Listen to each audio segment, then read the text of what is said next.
성가대 찬양 대단히 감사합니다. 다음 주 수요일 날 설교는 특별한 사람을 이렇게 초청을 했습니다. 우리 고인 되신 이학국 목사님 둘째 아들이 목회를 해요. 우리 이광성 목사님인데 제가 은퇴하기 전에 그래도 우리 이학국 목사님 아드님인데 우리 이학국 목사님 목회한 교회잖아요, 여러분.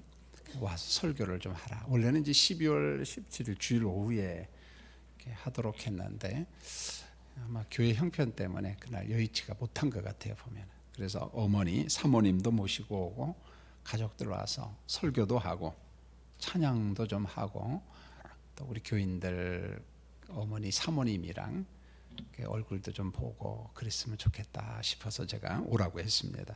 우리 성도님들 서로 연락하셔서 서로 얼굴도 보고 그러면 참 좋겠다 싶어요. 지난주에도 이제 하나님의 이름이죠, 신명. 그 신명을 통해서 하나님이 어떤 존재인가 우리가 공부를 했습니다. 엘 이런 표현이 많이 있는데 특별히 성경에서 엘, 하나님은 어떤 힘과 능력이 정말 최고이신 하나님, 절대자 하나님이시다, 그런 개념이고, 엘로이는 세밀하게 어떤 살피시는 하나님, 그러면서 이제 하갈 이야기를 했습니다. 그가 고통 중에 있을 때 하나님께서 아주 세밀하게 이렇게 살피시는 그런 내용을 봤습니다. 엘샤다이, 이 단어는 참 우리에게 익숙한 단어거든요. 그래서 족장 시대는 하나님을 표현할 때 보통 난 전능하신 하나님이다. 물론 이제 다른 시대도 그런 표현을 써요. 그런데 이 족장 시대 때는 특별히 엘샤다이 이런 표현을 참 많이 씁니다. 나는 전능한 하나님이다. 그 다음에 지극히 높으신 하나님 했을 때 엘리온 이런 표현을 쓰죠. 그래서 하나님은 정말 지극히 높으신 하나님. 모든 게 좀 비슷해 보이는 것처럼 보이지만 이런 공부를 하는 목적이 뭐냐면은 이러한 신명을 통해서 우리가 일상생활 속에서 우리 삶에 그대로 좀 적용했으면 좋겠어요.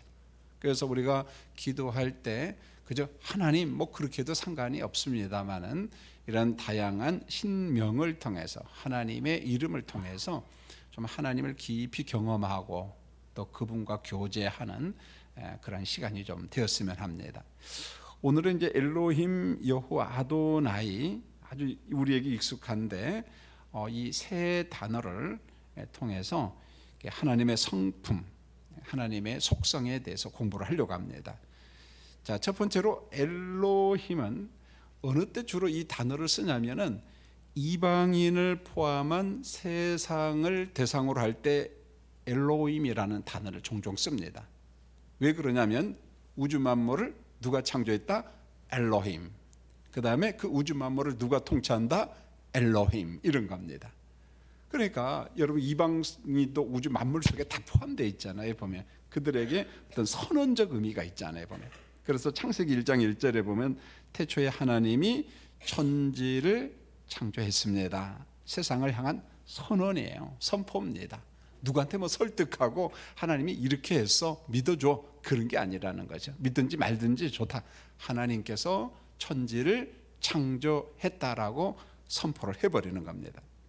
그래서 엘로힘은 히브리어로 우리가 보통 장언복수형 자 이렇게 쓴다라는 말을 종종 들었을 거예요.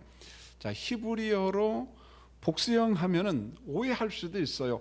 아니 그러면은 다신 개념이 아닌가? 다신 개념이 아닌가? 이런 오해를 할 수 있는데 하나님의 위엄을 나타낼 때 엘로힘, 이 장언 복수형을 쓰고 있습니다. 왜냐하면은 천지 안에 있는 만물을 창조하신 하나님은 아주 장엄하신 하나님, 그 하나님에 대해서 말씀할 때 엘로힘이라는 신명, 하나님의 이름을 쓰고 있습니다. 그러니까 강력하신 하나님, 그 다음에 우리가 두려워해야 될 하나님, 이런 개념이 엘로힘이라고 하는 명칭 안에 다 담겨져 있습니다. 자, 우리가 여호와의 이름, 하나님의 이름, 신명을 묵상할 때 꼭 기억해야 될 지식이 한 가지 있는데 그게 뭐냐면 엘로힘 하면 조금 전에 이야기했습니다. 어디까지 포함해야 된다? 이방인까지 다 포함돼야 된다는 거예요. 만물을 창조했는데 만물 안에는 하나님의 거룩한 백성만 있는 게 아니고 택함 받지 못한 이방인도 있고 불신자도 있고 많은 유형의 사람들이 있는데 그들을 포함한 엘로힘. 그래서 하나님은 천지를 창조했다. 그 창조한 천지를 통치하신다. 하나님의 창조, 하나님의 통치, 장엄하신 하나님. 그래서 엘로힘 하면 창조주 하나님, 장엄하신 하나님. 그걸 묵상하면요 뭔가 마음이 좀 든든하잖아요. 그런 느낌을 좀 우리가 가졌으면 좋겠어요. 그 다음에 여호와는 택한 이스라엘 백성과 관련된 곳에 사용합니다. 여기서는 택자와 관련된, 그때 바로 여호와, 야훼 이런 이름을 씁니다. 여러분 애굽에서 이스라엘 백성들이 오랜 동안 400년, 430년 동안 이제 종살이를 했잖아요. 하나님께서 시간이 딱 되니까 때가 되면 이스라엘 백성들을 출애굽시킬 때 이렇게 말해요. 하나님이 찾아오셔서 나는 누구냐? 여호와 하나님이다. 여호와 하나님이 내가 택한 이스라엘 백성을 무엇한다? 출애굽시킨다. 이렇게 말씀하고 있어요. 특별히 성경을 읽다가 여호와라고는 호칭이 정말 많이 나오는데 이렇게 이해를 하면 좋아요. 하나님은 영원부터 영원까지 계셔요. 다른 표현으로는 초월자입니다. 그런데 영원부터 영원 초월성을 강조하면 저 멀리 계신 하나님, 그분이 나와 무슨 상관이야? 이런 생각이 드는데 그럴 때마다 여호와 이 신명 호칭을 기억하면 어떤 개념으로 딱 바뀌냐면 영원부터 영원까지 전능하신 하나님, 초월하신 하나님인데 내게 가까이 오시는 친밀하신 아버지 개념이에요. 그러니까 여호와 하면은 항상 우리 마음속에 뭘 가져야 되냐면 아버지 개념으로, 친밀하신 아버지 개념으로. 그래서 그 전능자, 그 엘로힘 하나님께서 내게 어떤 분으로 다가온다고요? 친밀하신 나의 아버지로. 그래서 종종 이야기하잖아요. 사도 바울이 로마서 8장에서 하나님을 우리가 어떻게 부른다고요? 아바, 아버지. 갈라디아에서도 바울이 그런 표현을 씁니다. 하나님을 우리가 호칭할 때 아바, 아버지, 아라머지요 보면은요, 아버지, 아버지 그런 겁니다. 그 아버지라고 하는 그 마음, 그 이름 속에 선한 목자 개념이 있다는 거죠. 그래서 우리가 하나님 앞에 기도할 때 여호와여, 여호와여 그랬을 때 아버지, 친밀하신 아버지. 다윗은 그랬잖아요. 내가 지금 사망의 음침한 골짜기에 있는데 하나님께서는 날 좀 지켜주세요. 그랬을 때 저 전능하신 하나님, 초월자 하나님, 그런 개념이 아니라 초월자 하나님이시지만 지금 계곡 속에 사망의 음침한 골짜기에 있는 나에게 어떤 분으로 오신다는 거예요? 아버지로. 한번 따라할까요? 아바, 아버지. 네, 아버님 해도 돼요 여러분요. 아버지, 아버지 이렇게. 그러면은 그 하나님에 대한 우리 느낌이 전혀 달라지잖아요. 내 형편을 이분께서 다 하셔, 내 아버지가 다 하셔요. 아버지, 아버지 그런 말입니다. 여러분 애굽에서 종살이하던 이스라엘 백성들 언약 백성이잖아요. 그래서 출애굽을 할 때 묘사한 이름이 여호와입니다. 자, 너희가 종살이했지? 걱정 마, 난 아버지야. 내가 너희들을 가나안 땅으로 인도할 거야. 그 친밀하신 아버지로 이스라엘 백성들에게, 언약 백성들에게 접근한다는 거예요 여러분. 우리도 매일 믿음 생활하고 기도 생활할 때, 신앙 생활할 때 그러한 여호와 하나님을 우리 마음속에 간직하면서 하나님이 어떤 분이야? 나의 아버지야. 언약에 신실하신 분이야. 약속하신 것은 반드시 지키는 친밀하신 아버지야. 그런 말입니다. 여러분 인쇄물에 보면은 이렇게 써놨어요. 여호와께서 택한 백성 이스라엘을 애굽에서 인도하신다. 그 다음에 도우신다. 여러분 이런 단어를 갖다가 그냥 너무 우리가 듣다 보니까 익숙해요. 그러니까 마음에 와닿지도 않고 느낌도 별로 없는데 그럼 위험해요 여러분. 매너리즘에 빠집니다. 하나님이 누구야? 그냥 무슨 암송하듯이 인도자재 도우신데 그러지 말라는 거예요. 보면은 그분은 우리를 구속하시고 언약을 맺으셨는데 그 약속한 것을 반드시 이루시는 택한 백성의 아버지. 그 아버지가 항상 나와 함께 한다. 그래서 여호와란 이름을 통해서 교육하시는 목적이 있어요. 그게 뭐냐? 내가 택한 이스라엘 백성들아, 반드시 하나님 아버지를 경험하라. 하나님 아버지를 맛보아라. 시편 34편에서 다윗이 그런 표현을 쓰잖아요. 하나님을 경험하라, 하나님을 맛보아 알지어다, 이런 표현을 쓰는 겁니다. 하나님을 깊이 깊이 알아야 된다는 거죠. 여러분, 한번 물어보겠습니다. 우리 여성도님들, 아버지 하면 어떤 느낌이 와요? 뭐 오래전에 사역반 성경 공부를 할 때 가끔 물어보면은요, 가끔 그런 분이 있어요. 아버지 하면은요, 술 잡수시고 살림 두들겨 패는 아버지, 그 생각밖에 안 난다는 거예요. 그 다음에 아버지 하면 몽둥이로 호들 맞은 생각. 야, 그분들에게 고약하구나, 이 아버지 하나님을 교육하는데. 그래서 아버지 하나님 하면 맨날 그 생각밖에 안 나는 거야. 야, 이거 난리 났네. 이런 분들한테는 이거 효과가 없겠네. 그런데 다 그런 건 아니잖아요. 보면 아버지. 저도 강단에서 이야기했는데, 저희 아버지가 소천하기 전에 병이 이제 좀 왔어요. 투병 생활하다가 하나님의 부르심을 받는데, 그때 이제 학교를 다니니까 이제 가진 재산이 없잖아요. 보면 옛날 노인들이 뭐 있습니까? 아무것도 없죠. 근데 반지를 빼가지고 저한테 줬어요. 책 사보라고. 그게 아버지에 대한 이미지가 제게 확 각인이 돼 있어요. 보면은요, 내 몸이 아프지만은 오늘 내일 죽음의 환경이지만은 그 마음속에 항상 누구에 대한 그리움이 있어요? 내 자식에 대해서. 그래서 아버지가 우리 자식한테 뭘 줄까? 투병 생활 중에도 반지 빼가지고 야, 책 사봐라, 이거예요. 보면은요. 그래서 우리가 하나님 아버지 여호와 할 때 바로 그런 하나님을 좀 우리가 느끼고 경험하는 우리 성도들이 되시기를 주님의 이름으로 축원합니다. 그래서 같은 선민일지라도 이 족장 시대 때는 어떻게 접근하냐면 엘샤다이 하나님으로 접근해 와요. 아브라함한테 실질적으로 그렇게 접근해 오잖아요. 하가를 통해서 이스마엘을 낳고 하나님과 13년 동안 침묵의 시간이 흐르잖아요. 아브라함에게는 고통의 시간입니다. 보면은요, 왜? 약속을 안 지켰거든요, 아브라함이. 그럴 때 하나님께서 찾아와서 창세기 17장 1절을 보면은 엘샤다이 하나님 앞에, 아브라함아, 너 좀 내 앞에서 행하여 완전하라. 이제 다른 짓 좀 하지 말라, 그런 말입니다. 엉뚱한 짓 하지 말라. 좀 답답해도 하나님께서 너와 약속한 거 있잖아, 그 약속한 거 반드시 지키는 엘샤다이 하나님이야. 여호와 하나님이야. 전능하신 하나님이야. 그러므로 내 앞에서 행하여 온전하라, 이렇게 말합니다. 온전하라. 한 번 더 정리를 합니다. 엘로힘은 누구를 포함한 거라고 했어요? 이방인을 포함한 거. 그래서 창조와 통치 개념에 선포할 때 엘로힘 이렇게 말합니다. 하나님은 우주 만물을 창조했어. 그럴 때 엘로힘, 그걸 강조하죠. 그 다음에 여호와라는 명칭은, 신명은 언약 백성들, 선민과 관련된 거예요. 내가 너와 언약을 맺었는데 그 언약을 맺은 여호와 하나님 너의 아버지야. 친밀하신 아버지야. 그 약속한 거 반드시 지켜, 아버지가.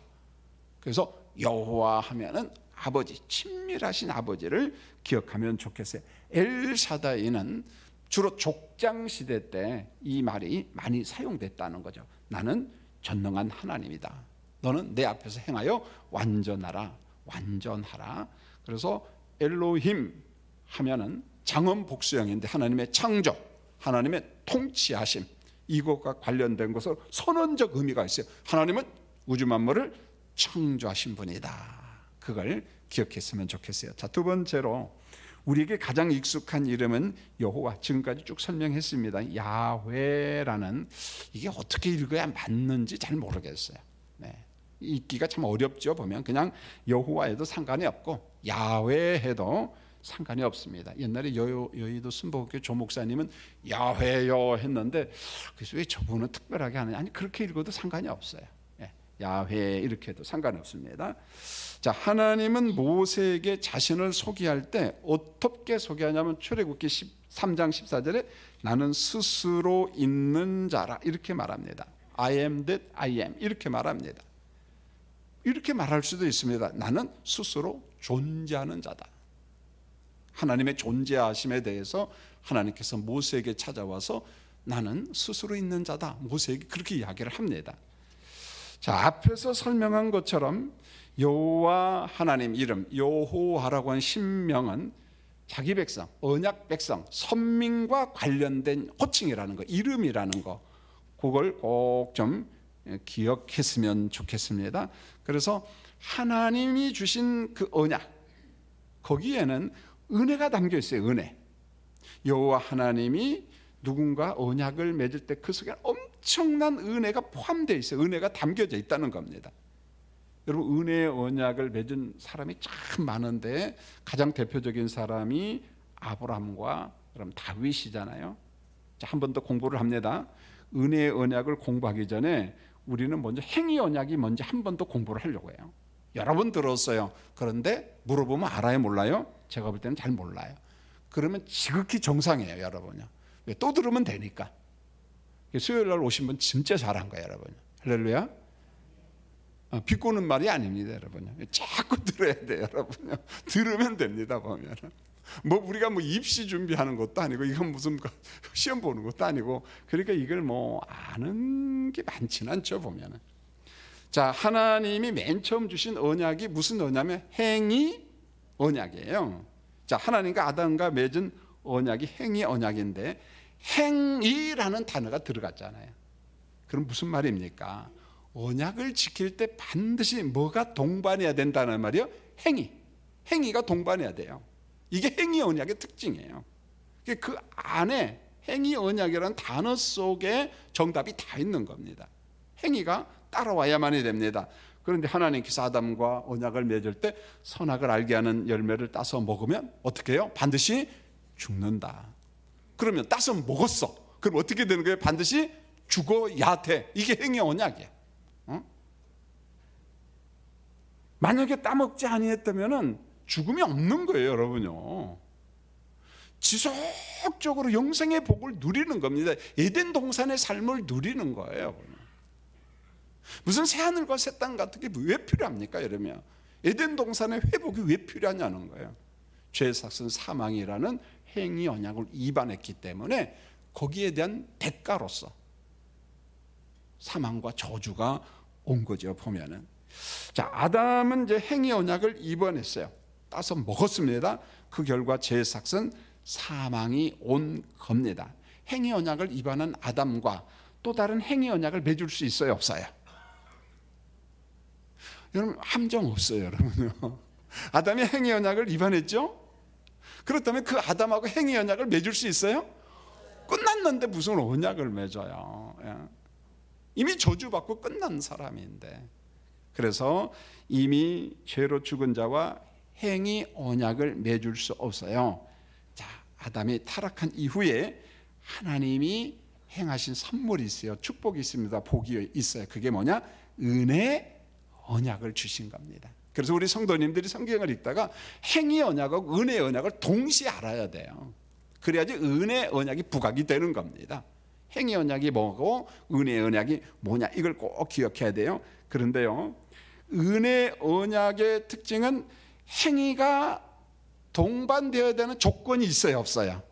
여러분, 없습니다. 그러면 은혜 언약 아니에요. 인간이 지킬 수 없는 조건으로서 행위 언약이 또 등장한 겁니다. 그러면은요, 하나님 인간에 대한 어떤 뭐랄까 구원에 대한 은혜, 그건 별로 없어요. 근데 하나님은 행위 언약을 위반한 인간들에게 행위 언약을 준 게 아니라 은혜 언약을 주었습니다. 여러분, 은혜 언약의 특징은 우리가 구원 얻기 위해서 어떤 행위 조건을 요구하지 않는다는 겁니다. 보면은 오직 한 가지 이것만을 요구해요. 하나님이 주신 은혜 언약을 주신 하나님의 존재, 그분의 말씀, 그분께서 행하신 일, 그분께서 앞으로서 행할 일, 그 모든 것을 하나님이 주신 믿음으로 어떻게 하면 돼요? 수용하면 되는 거예요. 받아들이면 되는 겁니다. 그래서 은혜 언약의 핵심은 딱 하나밖에 없어요. 뭡니까? 믿음이에요, 믿음. 한번 따라할까요? 은혜 언약, 믿음. 이거밖에 없다는 거예요. 행위를 요구하잖아요. 은혜의 언약에서는 하나님이 주신 믿음으로, 성령이 주신 믿음으로 하나님의 말씀, 하나님께서 행하신 모든 일 믿으라는 거예요. 그게 에베소서 2장 8절 그거잖아요. 우리가 구원받는 것은 행위로 구원받는 것이 아니라 오직 무엇으로? 믿음으로 말미암아. 하나님의 은혜잖아요. 여러분 창세기 12장 1절로 3절을 보면은 불신자인 아브라함을 선택합니다. 자, 부르신 이후에 여호와께서 주신 언약이 오늘 읽은 창세기 12장 1절로 3절이에요.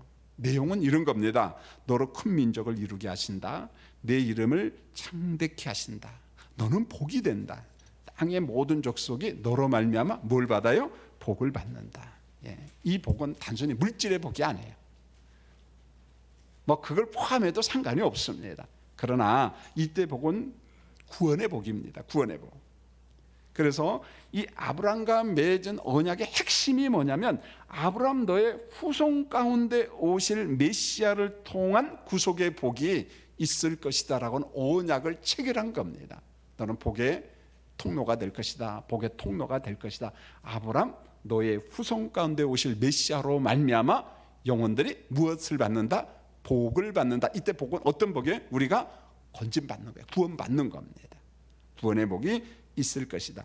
아브라함은 하나님과 맺은 이 언약, 이런 사실을 모든 이 언약을 믿음으로 어떻게 했어요? 수용한 거예요. 그래서 창세기 15장 6절에 보니까 아브라함이 하나님께서 말씀하신 모든 것을 어떻게 했어요? 믿었다라고 이야기했어요. 믿었더니 하나님께서 아브라함에게 선을 합니다.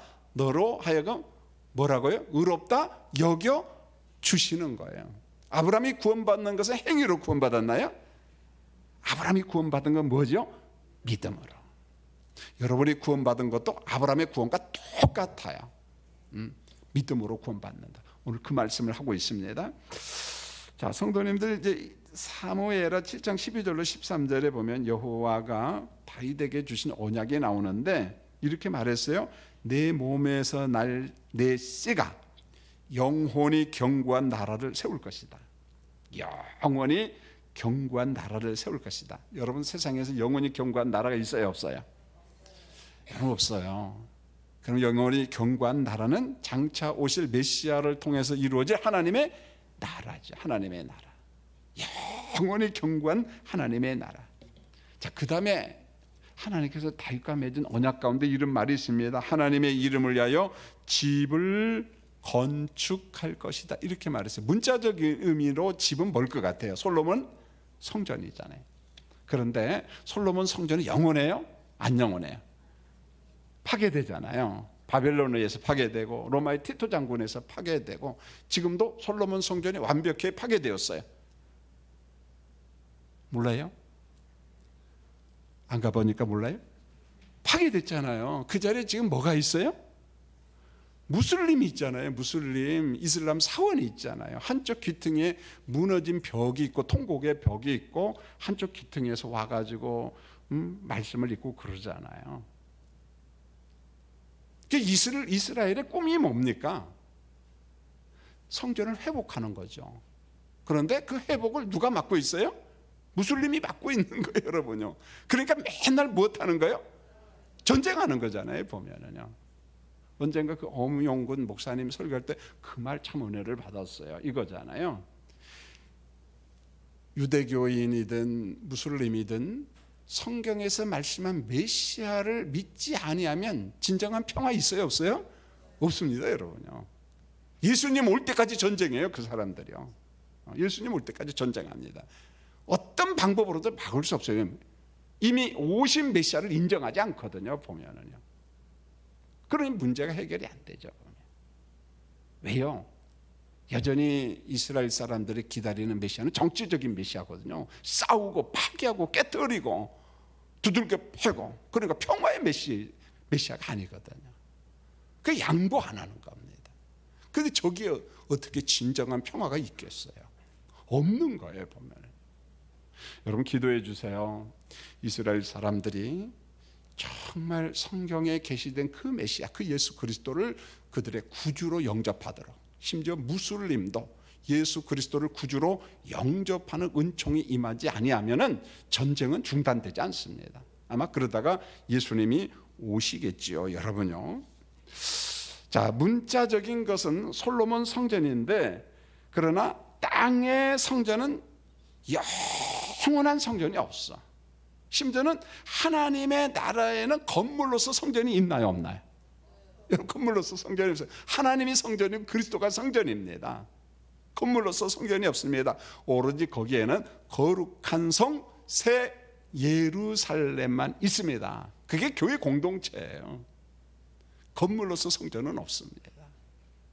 그게 계시록에서 보여주는 거잖아요.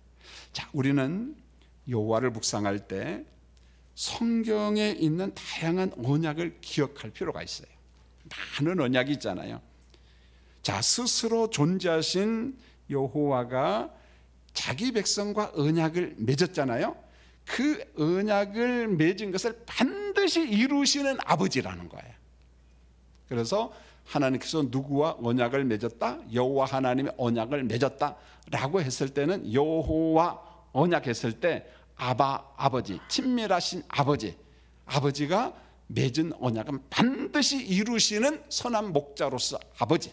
그래서 여호와라는 단어, 언약이라는 단어가 성경에 나오면은 마음속으로 그런 생각을 하면 돼요. 전능자, 창조주. 그렇지만 그렇게 이해하지 말고 내게 다가오시는 친밀하신 나의 아버지, 그 아버지가 내게 약속한 것은 어떻게 반드시 이루시는 선한 목자. 할렐루야. 예. 아멘이 감기 걸렸는지 그냥 좀 하세요. 왜 그렇게 인색한지. 예. 저도 장로교 목사고 개혁파교회 목사지만은요, 가장 속상한 게 뭐냐면 반응이 없다는 거예요. 그럴 때마다 순복음교회 교인들이 너무너무 그리워요. 여러분, 그분들은 이렇게 설교하면 이미 천장 다 날아갔어요. 여러분요, 막 아멘 하면서 다 날아갑니다. 그런데 장로교 아니랄까 봐 그냥 아멘에 왜 그렇게 인색한지. 실컷 이렇게 해도 또 아멘 하라면 또 안 해요. 여러분, 좀 아멘 좀 했으면 좋겠어요. 좀 반응을 좀 보였으면 좋겠다 싶어요. 그래서 여호와 하나님을 묵상할 때마다 이거 하나만 꼭 기억하세요. 나를 인도하신다, 나를 도운다, 나를 구속하신 그분은 어디까지 나를 인도해 간다? 영생의 나라까지 인도한다. 그게 성도의 견인교리예요. 견인교리. 늘 이야기하잖아요. 견인교리는 내가 하나님 붙잡은 거예요, 하나님이 나를 붙잡은 거예요. 하나님께서 여러분을 꽉 잡고 있어요, 여러분요. 여러분이 붙잡고 있으면 하나님 붙잡고 있는 손이 너무 아파서 떨어져, 여러분요. 그러니까 하나님께서 우리를 구속하시고 그 영생의 나라까지, 그 하나님이 누구냐? 여호와야. 친밀하신 아버지야. 선한 목자야. 그분께서 우리를 붙잡고 계신다는 거. 그래서 성경을 읽다가 여호와라는 단어만 나오면요, 막 가슴이 뜨끈뜨끈해야 돼요. 아버지, 내 형편이 지금 이렇습니다. 내가 참 어렵습니다. 아버지. 그럴 때 우리 기도가 깊어지잖아요. 기도에 뭔가 힘이 있잖아요. 간절함이 있잖아요. 그런데 전능하신 하나님이요, 저 멀리 계신 하나님, 진짜 하나님이 저 멀리 계셔서 내게 뭔가 느낌이 전혀 없어요. 그러지 말라는 거죠. 세 번째로 아도나이라고 하는 이름인데, 여호와란 이름이 너무너무 거룩하고 신성한 이름이잖아요. 그래서 함부로 부르면 돼요, 안 돼요? 안 돼요. 성경을 읽다가 여호와, 야훼가 나오면 여호와, 야훼 그렇게 안 읽었어요. 왜 그랬을까요? 출애굽기 20장 7절. 자, 스크린 보고 같이 한번 읽겠습니다. 시작. 너는 내 하나님 여호와의 이름을 망령되게 부르지 말라. 여호와는 그의 이름을 망령되게 부르는 자를 죄 없다 하지 아니하니라. 여호와라고 하는 그의 이름을 함부로 부르면 돼요? 망령된 거래요. 그러니까 이 말씀을 읽는 이스라엘 백성 입장에서는 여호와 이름을 부르는 게 두려워요, 안 두려워요? 무서워요, 무서워요. 이거 망령된 짓이거든요, 보면. 신성 모독이에요, 보면. 그러다 보니까 성경에 여호와라는 호칭이 나오면은 얼른 바꿨어요. 어떻게 해요? 아도나이. 그렇게 바꿨다는 겁니다, 여러분요. 여기 김기선이 있는데 글을 읽다가 김기선 그러면은 이건 신성모독이야. 그러니까 김기선 대신에 다른 이름으로 바꿔서 뭘로 바꿀지 난 모르겠어요 보면은. 그래서 김기선 대신 다른 호칭으로. 그게 뭐냐? 아도나이, 주 로드라는 거예요. 주 로드. 여러분, 아도나이라는 말은 말 그대로 우리의 주다, 전능하신 주다, 만물을 복종하게 하시는 주다, 모든 사람들이 섬기는 우리의 통치자다. 최고의 이름이죠 보면. 아도나이라는 말은 여호와 하나님 신명이 나오면은 다른 의미로 바꾸면서 마음은 똑같아요. 전능하신 하나님, 하나님의 위대하심과 높고 강력하심, 영광 가운데 계신 하나님을 아도나이, 그렇게 이분들은 불렀습니다. 자, 이제 우리가 성경을 읽다가 요 정도는 이제 아는데 이런 겁니다. 성경에는 여호와의 이름과 결합된 표현들이 굉장히 많아요. 엄청나게 많습니다. 제가 인쇄물에서 몇 개만 적었어요. 이거 다 쓸 필요가 없어가지고. 여기서 핵심이 뭐냐면은 이런 겁니다.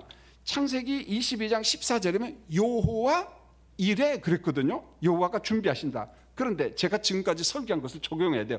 여호와 하면은 단순히 여호와, 야훼 요것만 생각하면 안 되고, 그분은 전능자지만, 초월자지만 어떤 분이라고요? 우리에게 다가오시는 친밀하신 아버지, 선한 목자.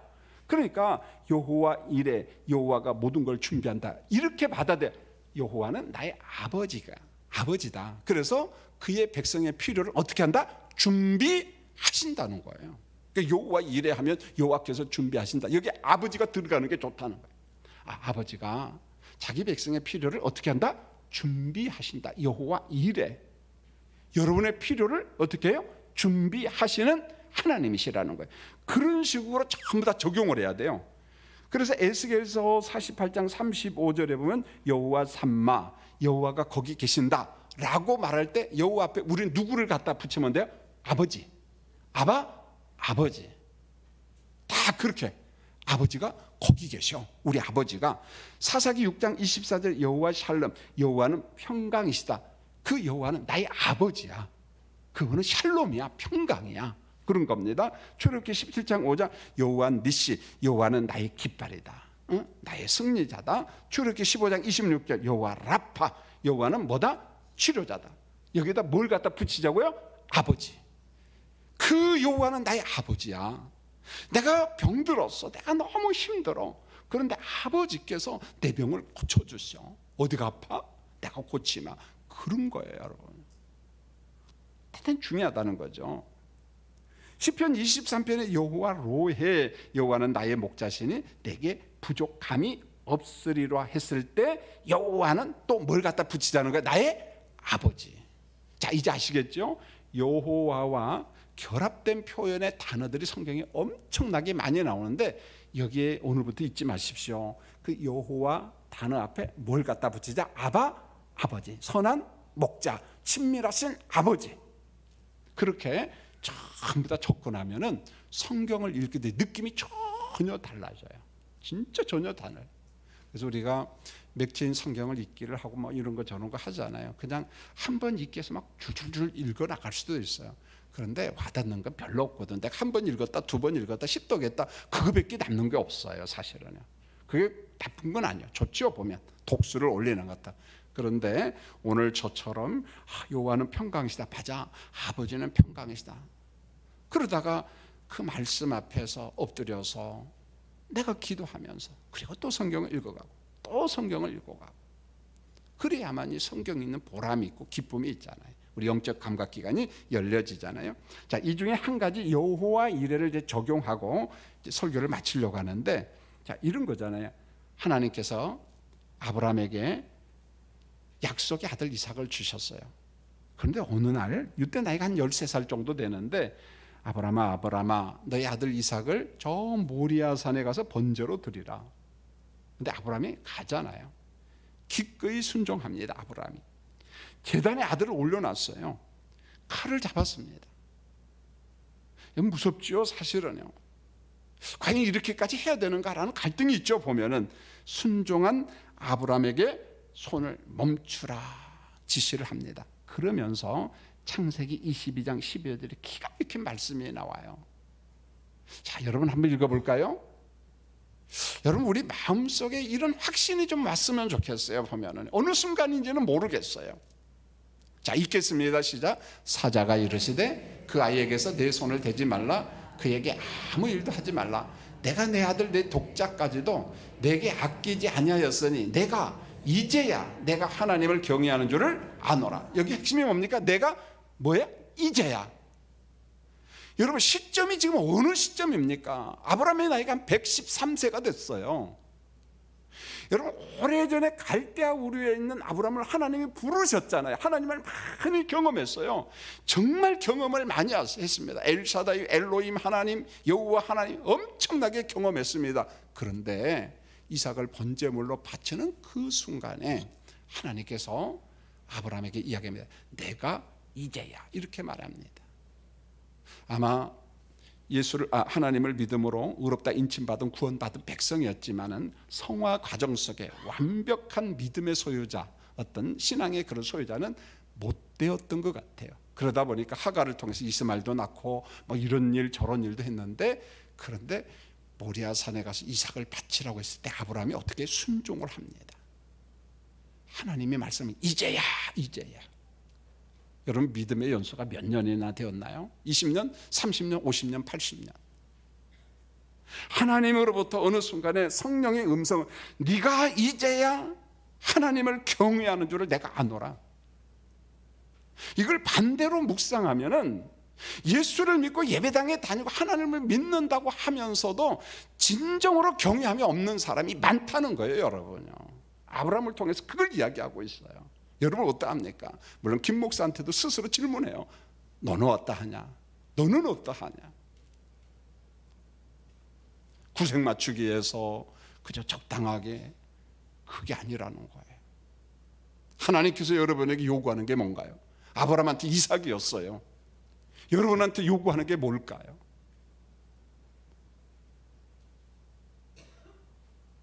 창세기 22장 13절에 보십시오. 아브라함이 눈을 들어 살펴본즉 한 순양이 뒤에 있는데 뿔이 수풀에 걸려 있는지라 아브라함이 가서 그 순양을 가져다가 아들을 대신하여 번제물을 드렸어요. 창세기 22장 14절입니다. 아브라함이 그 땅 이름을 뭐라고 했어요? 여호와 이레. 누가 준비했다고요? 여호와. 그 앞에다가 뭘 갖다 붙이자고요? 아버지. 아버지. 친밀하신 아버지께서 다 준비했다. 내가 순종할 때 그 자리에 아버지가 준비해 놓고 기다린다는 거예요. 내가 모든 것을 완벽하게 다 하는 것처럼 착각하지 마십시오, 성도님들. 하나님께서 순종을 요구하거든요. 그때 순종하면은 그 순종의 자리에 상상할 수 없는 것을 예비해 놓고 있다는 거예요. 그게 누구냐? 여호와 이레, 우리 아버지라는 거예요. 이 말씀을 하고 싶었던 거예요. 여호와 이레, 여호와 이레. 맨날 하나님께서 순종만 요구하고 야 뭐 바쳐, 뭐 내놔. 우리 하나님을 그런 이상한 하나님으로 만들지 마세요. 우리에게 순종을 요구할 때가 있어요. 그런데 놀라운 사실은 그 순종을 요구한 그 자리에 딱 하면은 하나님께서 준비를 다 해놨어요, 여러분요. 전부 다 준비를 해놨다. 우리가 그 맛을 알아야죠. 그것을 경험해야. 그게 여호와 이레입니다. 사랑하는 성도님들, 믿음 생활하면서 여호와 이레를 좀 경험했으면 좋겠어요. 뭔가 좀 답답하고 아닌가 싶은데 순종했을 때 바로 그것에 여호와 이레 하나님께서 순양도 준비해 놓고 이것도 준비해 놓고 저것도 준비해 놓고 내가 이제야 나를 경외하는구나. 성도님들, 여호와 이레의 경험과 간증이 좀 많았으면 합니다. 제 인생을 돌아보면서, 짧은 인생이지만은 그런 목회를 이제 마무리하면서 여호와 이레에 대한 간증이 나한테 얼마나 있을까, 그런 생각을 종종 해봐요. 그런데 준비하신 하나님이었던 것 같아요. 보면 신학 공부, 그것도 준비하신 하나님, 목회도 준비하신 하나님. 저의 목회자의 길로 가기 위해서 하나님께서는 저 민통선 안에 군부대 교회로 인도했습니다.